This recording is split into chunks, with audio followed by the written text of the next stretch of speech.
मनुष्य एक सामाजिक प्राणी है, अतः मनुष्य का इस जग से अटूट संबंध है। संसार अपने व्यंग बाणों तथा शासन प्रशासन से उसे चाहे कितने ही कष्ट एवं पीड़ाएं क्यों न दे, पर मनुष्य इस जग से अलग नहीं रह सकता। ये दुनिया ही उसकी पहचान है। इस दुनिया में मनुष्य का जीवन द्वंद्व एवं विरुद्धों का सामंजस्य है, सुख दुख का समन्वय है। प्रस्तुत कविता आत्म परिचय में कवि हरिवंश राय बच्चन ने अपना परिचय देते हुए लगातार दुनिया से अपनी दुविधा और द्वंद्वपूर्ण संबंधों का रहस्य ही प्रकट किया है।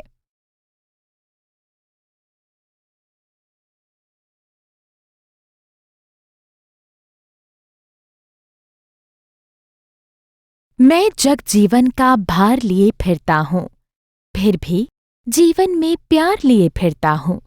कर दिया किसी ने झंकृत जिनको छूकर, मैं सांसों के दो तार लिए फिरता हूँ। मैं स्नेह सुरा का पान किया करता हूँ, मैं कभी ना जग का ध्यान किया करता हूँ। जग पूछ रहा उनको जो जग की गाते, मैं अपने मन का गान किया करता हूँ। मैं निज उर के उद्गार लिए फिरता हूँ, मैं निज उर के उपहार लिए फिरता हूँ। है यह अपूर्ण संसार न मुझको भाता, मैं स्वप्नों का संसार लिए फिरता हूँ। मैं जला हृदय में अग्नि दहा करता हूँ, सुख दुख दोनों में मग्न रहा करता हूँ। जग भव सागर तरने को नाव बनाए, मैं भव मौजों पर मस्त बहा करता हूँ।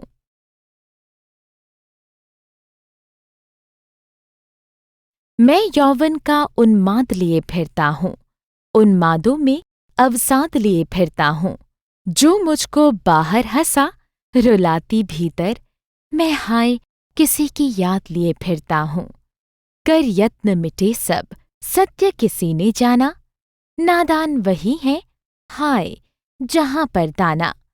फिर मूढ़ना क्या जग, जो इस पर भी सीखे, मैं सीख रहा हूँ सीखा ज्ञान भुलाना।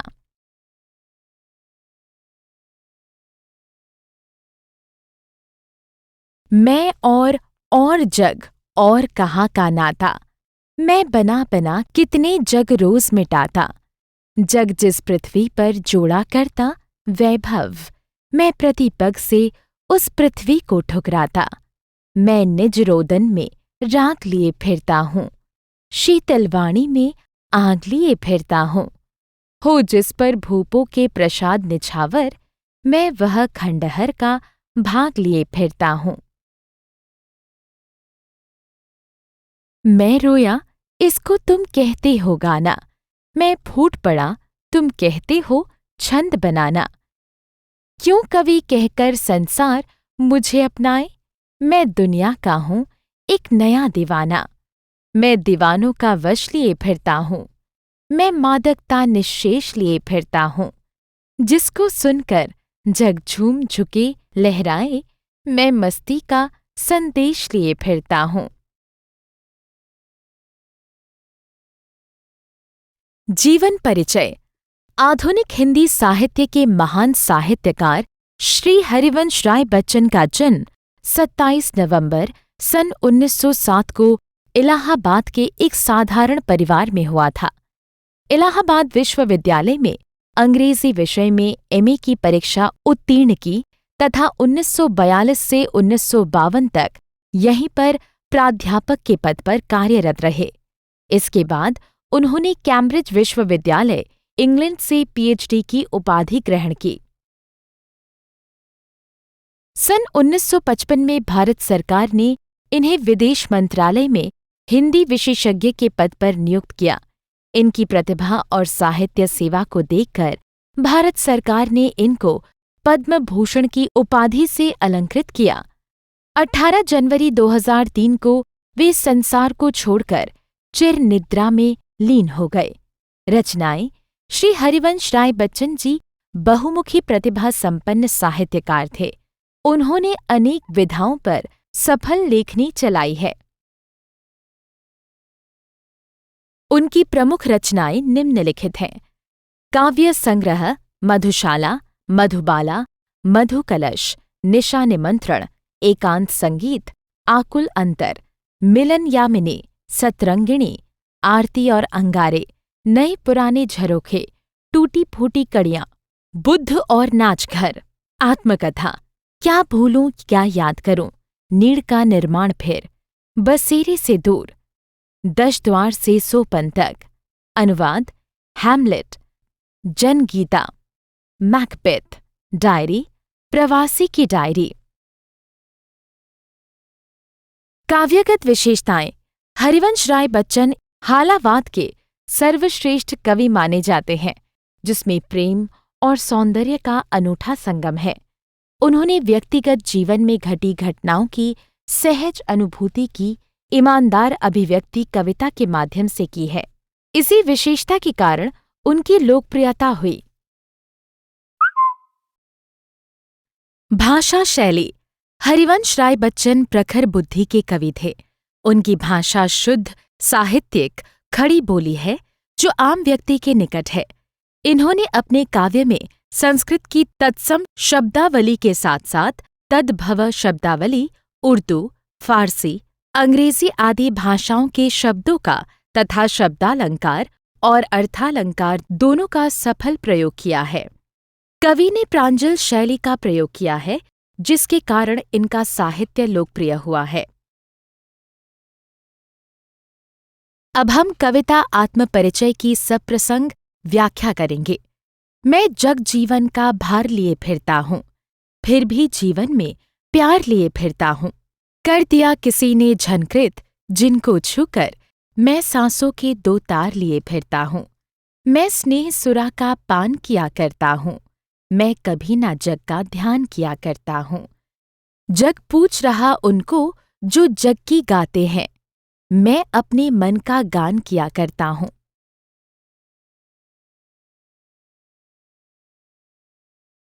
शब्द अर्थ। जग जीवन, सांसारिक गतिविधि, झंकृत, बजाना, सुरा, शराब, पान, पीना, गान, बखान या कहना। प्रस्तुत काव्यांश पाठ्य पुस्तक आरोह भाग 2 में संकलित कविता आत्मपरिचय से उद्धृत है। इसके रचयिता प्रसिद्ध गीतकार हरिवंश राय बच्चन हैं। प्रस्तुत काव्यांश में कवि अपना परिचय देते हुए दुनिया से अपने द्वंद्वात्मक संबंधों को उजागर करता है। कवि अपने जीवन का बोध कराते हुए कहते हैं कि मैं इस सांसारिक जीवन के भार को निरंतर उठाकर जीवन यापन कर रहा हूँ। जीवन की समस्याओं के बावजूद भी वह जीवन में प्यार लिए घूम रहा है। वह अपनी आशाओं और निराशाओं से संतुष्ट है।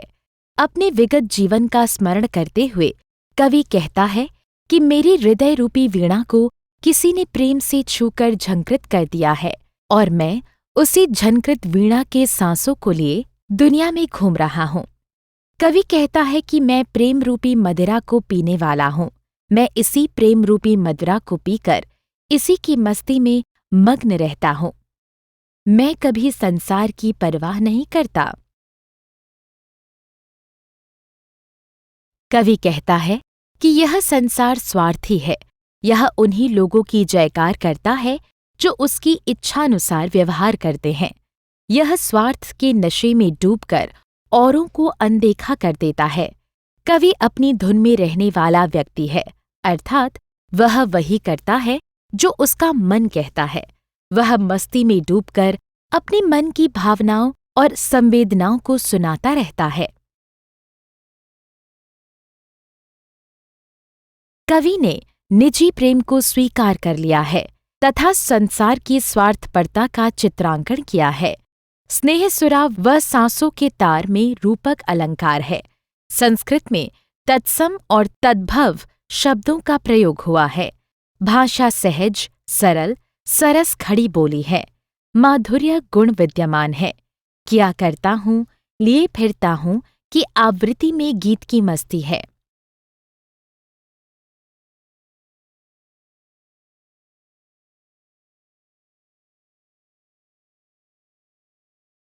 मैं निज उर के उद्गार लिए फिरता हूँ, मैं निज उर के उपहार लिए फिरता हूँ। है यह अपूर्ण संसार न मुझको भाता, मैं स्वप्नों का संसार लिए फिरता हूँ। मैं जला हृदय में अग्नि दहा करता हूँ, सुख दुख दोनों में मग्न रहा करता हूँ। जग भव सागर तरने को नाव बनाए, मैं भव मौजों में मस्त बहा करता हूँ।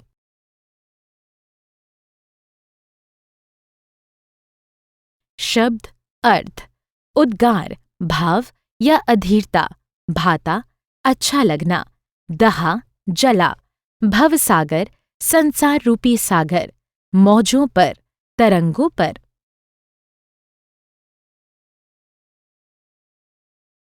प्रस्तुत काव्यांश पाठ्य पुस्तक आरोह भाग 2 में संकलित कविता आत्मपरिचय से उद्धृत है। इसके रचयिता प्रसिद्ध गीतकार हरिवंश राय बच्चन हैं। प्रस्तुत काव्यांश में कवि अपने मन की भावनाओं को दुनिया के सामने कहने की कोशिश करता है। कवि के कहने का अभिप्राय है कि उसे खुशी से जो उपहार मिले हैं, उन्हें वह साथ लिए फिरता है। उसे इस संसार से कोई लेना देना नहीं है।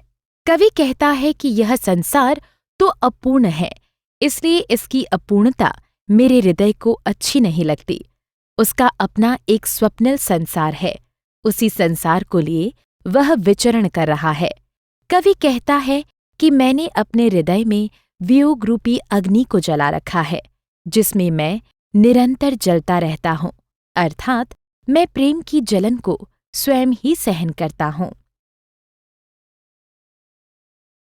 प्रेम की दीवानगी में मस्त होकर जीवन में जो सुख दुख आते हैं, उन्हें एक समान ग्रहण करता हूँ। कवि संसार को संबोधन करते हुए कहता है कि यह संसार आपदाओं का सागर है। लोग इस संसार रूपी सागर को पार करने के लिए भले ही नाव का निर्माण करें, पर मेरी संसार रूपी सागर को पार करने की कोई इच्छा नहीं है। मैं तो इस संसार रूपी सागर की लहरों पर ही मस्ती में बहना चाहता हूँ। मैं तो सांसारिक खुशियों में डूबकर यूं ही बहना चाहता हूँ। कवि ने प्रेम की मस्ती को प्रमुखता दी है। स्वप्नों के मैं यौवन का उन्माद लिए फिरता हूँ, उन्मादों में अवसाद लिए फिरता हूँ। जो मुझको बाहर हंसा, रुलाती भीतर, मैं हाय किसी की याद लिए फिरता हूँ। कर यत्न मिटे सब, सत्य किसी ने जाना, नादान वही है, हाय जहाँ पर दाना। फिर मुड़ना क्या जग, जो इस पर भी सीखे, मैं सीख रहा हूँ, सीखा ज्ञान भुलाना। शब्द अर्थ यौवन जवानी, उन्माद पागलपन मस्ती, अवसाद दुख पीड़ा, दाना चतुर समझदार, मूढ़ मूर्ख।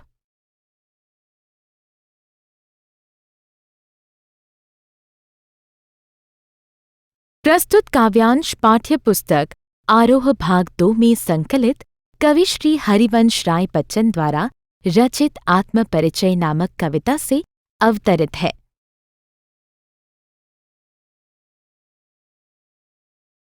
प्रस्तुत काव्यांश में कवि ने अपने जीवन की आंतरिक पीड़ा का चित्रण किया है तथा शाश्वत सत्य अर्थात ब्रह्म की ओर संकेत किया है।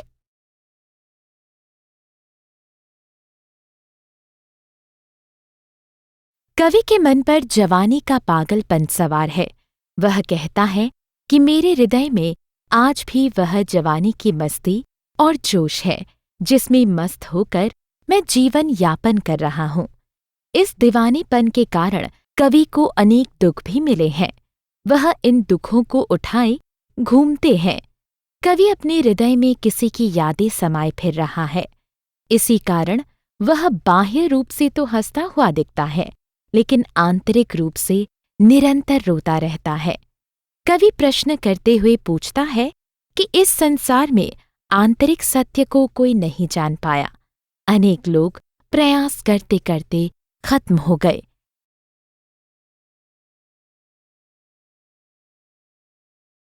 कवि कहता है कि समाज में जहाँ पर समझदार एवं चतुर लोग रहते हैं, वहीं पर नादान या मूर्ख भी निवास करते हैं।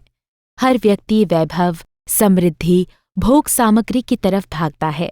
हर व्यक्ति अपने स्वार्थ को पूरा करने के लिए भाग रहा है। वे इतना सत्य भी नहीं सीख सके। कवि कहता है कि मैं सीखे हुए ज्ञान को भूलकर नई बातें सीख रहा हूँ, अर्थात मैं सांसारिक ज्ञान की बातों को भूल अपने मन के कहे अनुसार चलना सीख रहा हूँ।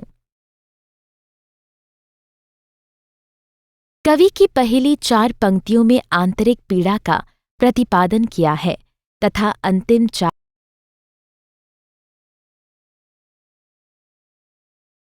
मैं और जग और कहाँ का नाता, मैं बना बना कितने जग रोज मिटाता। जग जिस पृथ्वी पर जोड़ा करता वैभव, मैं प्रतिपग से उस पृथ्वी को ठुकराता। मैं निज रोदन में राग लिए फिरता हूँ, शीतल वाणी में आग लिए फिरता हूँ। हो जिस पर भूपों के प्रसाद निछावर, मैं वह खंडहर का भाग लिए फिरता हूँ। शब्द अर्थ: वैभव, समृद्धि; प्रतिपग, प्रत्येक चरण; रोदन, रोना; प्रासाद, महल; खंडहर, टूटा फूटा भवन।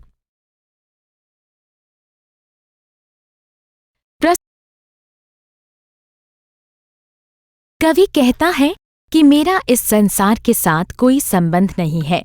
संसार के साथ मेरा टकराव चल रहा है। कवि अपनी कल्पना के अनुसार संसार का निर्माण करता है, फिर उसे मिटा देता है।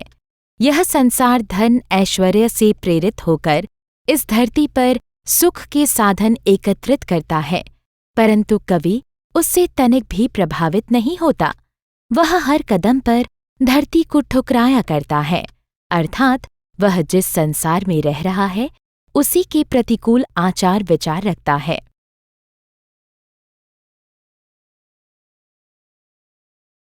जिसे संसार मेरा रोदन समझता है, उसमें मेरे अनेक गीत छिपे हुए हैं।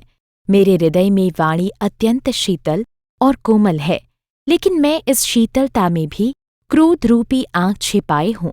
कवि संसार को संबोधित करते हुए कहता है कि मेरा जीवन प्रेम में निराशा के कारण खंडहर सा है, फिर भी उस पर राजाओं के महल न्योछावर होते हैं, अर्थात कवि का प्रिया से वियोग होने पर हृदय विच्छिन्न हो गया, जो खंडहर की भांति पड़ा है, लेकिन फिर भी उसका मूल्य अनमोल है। ऐसे खंडहर का वह एक हिस्सा लिए घूमता है जिसे महल पर न्योछावर कर सके। कवि ने अपनी अनुभूतियों का परिचय दिया है। और की आवृत्ति में यमक अलंकार है। अनुप्रास पनुरुक्ति प्रकाश अलंकारों की छटा दर्शनीय है। भाषा खड़ी बोली है जो अत्यंत सरल, साधारण एवं प्रवाहमयी है। तत्सम और तद्भव शब्दावली का प्रचुर। मैं रोया इसको तुम कहते हो गाना, मैं फूट पड़ा तुम कहते हो छंद बनाना। क्यों कवि कहकर संसार मुझे अपनाए, मैं दुनिया का हूँ एक नया दीवाना। मैं दीवानों का वेश लिए फिरता हूँ, मैं मादकता निश्शेष लिए फिरता हूँ। जिसको सुनकर जग झूम झुके लहराए, मैं मस्ती का संदेश लिए फिरता हूँ।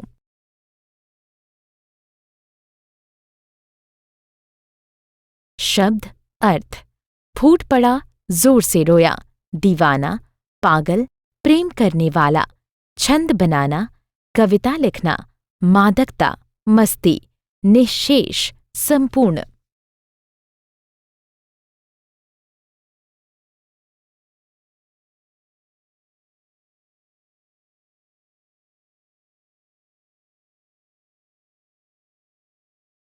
कवि संसार को संबोधित करता हुआ कहता है कि मैं दुख में अत्यंत दुखी होकर रोया था, लेकिन तुम मेरे रोने को भी गीत समझ रहे हो। हृदय में अपार वेदना के कारण मैं जोर जोर से रोया, लेकिन संसार इस प्रक्रिया को छंद बनाना कहती है। कवि के कहने का अभिप्राय यह है कि यह संसार तो बिल्कुल अजीब है, तो उसके रोने को भी गीत समझता है। यह किसी की आंतरिक भावनाओं को नहीं समझ सकता। कवि प्रश्न करता है कि यह संसार एक कवि मानकर क्यों अपनाना चाहता है। मैं एक कवि नहीं हूं, बल्कि मैं तो इस जहां का एक नया प्रेमी हूं। मैं तो एक नया दीवाना हूं जो अपनी प्रेम वाणी का बखान कर रहा हूं। वह दीवानों का रूप धारण करके संसार में घूमता रहता है। कवि के जीवन में जो मस्ती शेष रह गई है, उसे लेकर वह घूमता है। कवि कहता है कि मैं इस दुखी संसार को एक ऐसा मस्ती का संदेश देना चाहता हूं, जिसको सुनकर यह संपूर्ण दुखी संसार झूम उठे और आनंद से लहराने लगे तथा इस मस्ती के आगे झुक जाए, अर्थात वह संसार को अपनी गीतों, द्वंद्वों के माध्यम से प्रसन्न करने का प्रयास करता है।